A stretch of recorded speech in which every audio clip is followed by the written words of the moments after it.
Hello viewers, welcome to Tamil One YouTube channel. Hello viewers, welcome to Tamil வளம் YouTube channel. 70 ஆண்டுகளுக்கும் மேலா மர்மம் விலகாத ஒரு நடிகையின் மரணம்.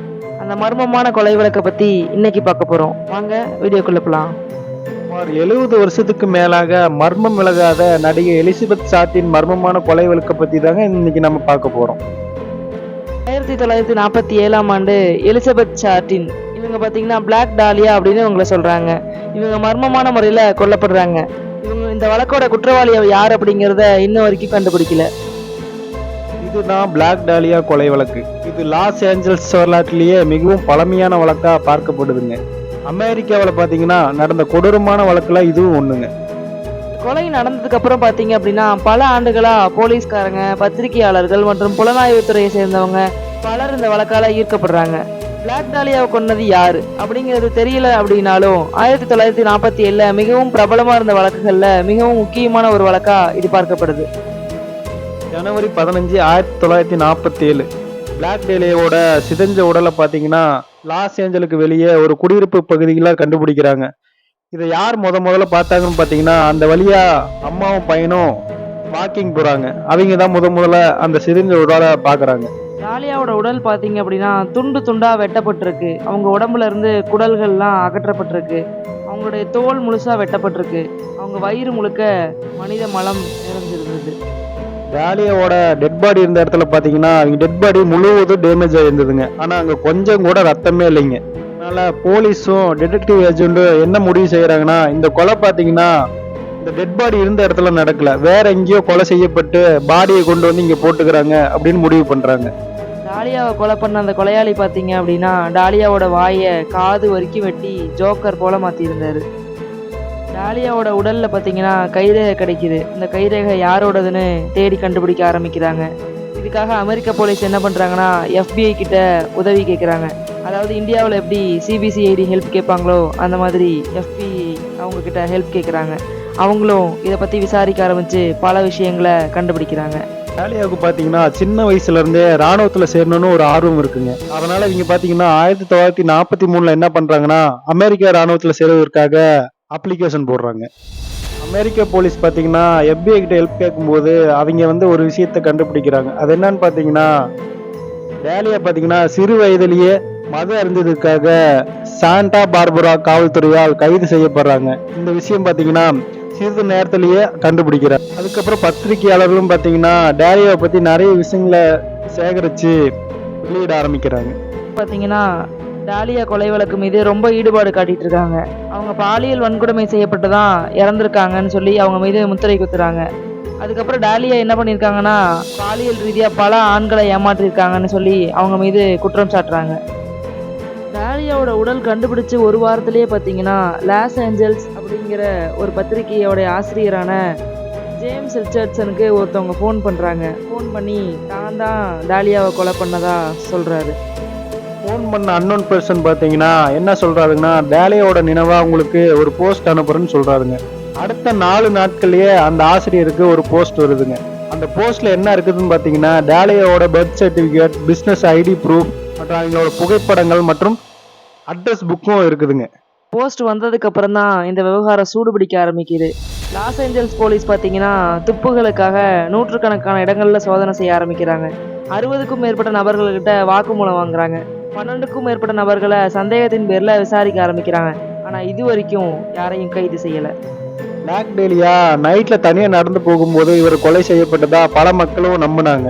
ஆனா 70 வருஷம் ஆகியும் பிளாக் டாலியாவை யார் கொலை செஞ்சாங்கன்னு இன்னும் கண்டுபிடிக்கலைங்க. 1990ல லாஸ் ஏஞ்சல்ஸ்ல ரிட்டையர்ட் ஆன ஒரு போலீஸ் ஆஃபீஸர் ஸ்டீவ் ஹோடல் அப்படிங்கிறவரு தன்னுடைய அப்பாவுடைய பொருள் எல்லாத்தையும் எடுத்து வச்சுட்டு இருக்காரு. அப்போ அதில் பார்த்தீங்கன்னா பிளாக் டாலியா சம்மந்தப்பட்ட ஒரு ஃபோட்டோவும் இருக்கு. அவங்க அப்பாவோட நினைவாக தான் அதெல்லாம் எடுத்து அவர் பார்த்துட்டு இருந்திருக்கிறாரு. டாலியாவோட ஃபோட்டோ பார்த்ததுக்கப்புறம் அவர் அமைதியாக இல்லை. அவங்க அப்பாவை பற்றி விசாரணை நடத்த ஆரம்பிக்கிறாரு. இந்த வழக்கில் என்னென்ன செய்தித்தாள் கிடைச்சிது, என்னென்ன விட்னஸ் இது வரைக்கும் கிடைச்சிருக்கு அப்படிங்கிறத பற்றி அவர் எல்லாமே நேரில் போய் விசாரிக்க ஆரம்பிக்கிறாரு. இவர் அதுக்கப்புறம் தகவல் அறியும் உரிமை சட்டத்தின் கீழ் பிளாக் டாலியாவோட கொலை வழக்கு சம்பந்தமான ஃபைல்ஸ் எல்லாம் வேணும்னு கேட்டு அப்ளை பண்ணுறாரு. ஆனால் இவர் ரிட்டையர்ட் ஆஃபீஸர் அப்படிங்கிறதுனால FBI அந்த ஃபைலை கொடுக்க மறுத்துடுறாங்க. இவர் இது எல்லாமே செய்கிறது பார்த்தீங்க அப்படின்னா அவங்க அப்பா மேலே இருக்க சந்தேகத்தினால தான். இதுக்கப்புறமும் ஃபைல் கிடைக்கல அப்படின்னாலும் இவர் விடுறதா இல்லை. கையெழுத்து நிபுணரை கூட்டிட்டு வந்து கொலையாளி எழுதின கடிதத்தில் இருக்கிற கையெழுத்தோட தனது அப்பாவோட கையெழுத்தையும் ஒப்பிட்டு பார்க்குறாங்க. ஒருவேளை தன்னோட அப்பா தான் இந்த லெட்டரை எழுதியிருப்பாரோ, அதுக்காக ஏதாவது வாய்ப்பு இருக்குமோ அப்படின்னு சொல்லி தான் ஸ்டீவ் இந்த வேலையை செய்கிறாரு. எலிசபெத்தோட டெட் பாடி போட்டோ பார்த்த பிறகுதாங்க அவருக்கு தெரிய வருது. அவரோட டெட் பாடி பாத்தீங்கன்னா ஹெமிகார்போரெக்டோமி என்னும் முறையில வெட்டப்பட்டிருக்குங்க. இந்த முறை பாத்தீங்கன்னா உடலை பாத்தீங்கன்னா இடுப்பு முதுகெலும்பிற்கு கீழ் 2ஆம் பிரிக்கும் மருத்துவ முறையாகும். இதை பார்த்ததுக்கு அப்புறம் தாங்க அவருக்கு பெரிய ஷாக்குங்க. ஏன்னா அவரோட அப்பா பாத்தீங்கன்னா 1930 மருத்துவர் கல்லூரியில பயின்ற ஒரு மருத்துவருங்க. ஸ்டீவ் பார்த்தீங்கன்னா UCLA அப்படிங்கிற ஒரு மருத்துவ மையத்தில் அவங்க அப்பாவை பற்றின டீட்டெயில்ஸ் எல்லாம் கேட்டு தெரிஞ்சுக்கிறாருங்க. அதில் என்ன போட்டிருக்கு அப்படின்னு பார்த்தீங்கன்னா, அவங்க அப்பாவுடைய சின்ன வயசு வீடு, அதை பற்றின தொடர்பான ரசீது, இந்த மாதிரி நிறைய ஃபைல்ஸ் எல்லாம் கண்டுபிடிக்கிறாரு.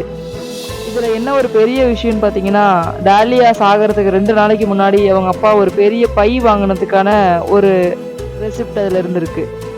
அவர் வாங்கின அதே பிராண்டை சேர்ந்த ஒரு பேக் தாங்க டேரியோவோட உடலுக்கு பக்கத்துல கண்டுபிடிச்சிருக்காங்க. கொலையாளி அந்த உடலை கொண்டு போறதுக்கு அந்த பைய பயன்படுத்திருக்கலாம் என அதிகாரிகள் நம்புறாங்க. இந்த இன்வெஸ்டிகேஷனை தொடங்கின காலத்தில் பார்த்தீங்க அப்படின்னா, அதாவது டாலியா இறந்த காலத்தில் பார்த்தீங்க அப்படின்னா நிறைய போலீஸ் ஆஃபீஸர் டெத் ஆகியிருந்தாங்க.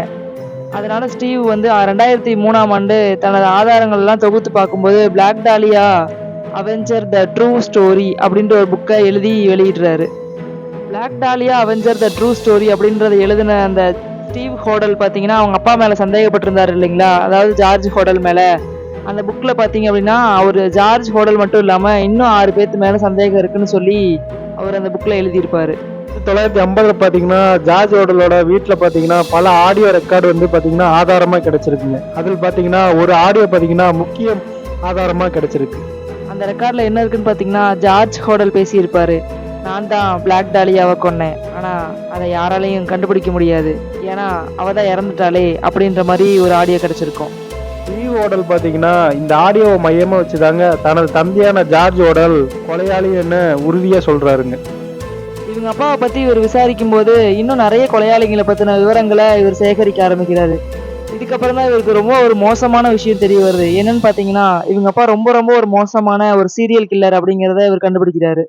விசாரிச்சு ஸ்டீவ் வந்து தன்னோட அப்பா தான் கொலை பண்ணியிருக்காரு அப்படிங்கிறத தெரிஞ்சுக்கிட்டு ஒரு புக் எழுதியிருக்காரு.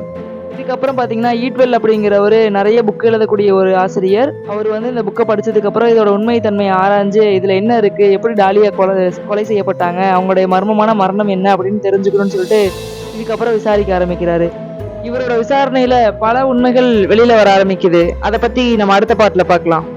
இந்த வீடியோ உங்களுக்கு பிடிச்சிருக்குன்னு நாங்க நம்புறோங்க. இந்த மாதிரி மர்மங்கள் மற்றும் அமானுஷ்யங்களை பத்தி நீங்க தெரிஞ்சுக்கணும்னு ஆசைப்பட்டீங்கன்னா தமிழ்வனம் யூடியூப் சேனலை சப்ஸ்கிரைப் பண்ணி வச்சுக்கோங்க.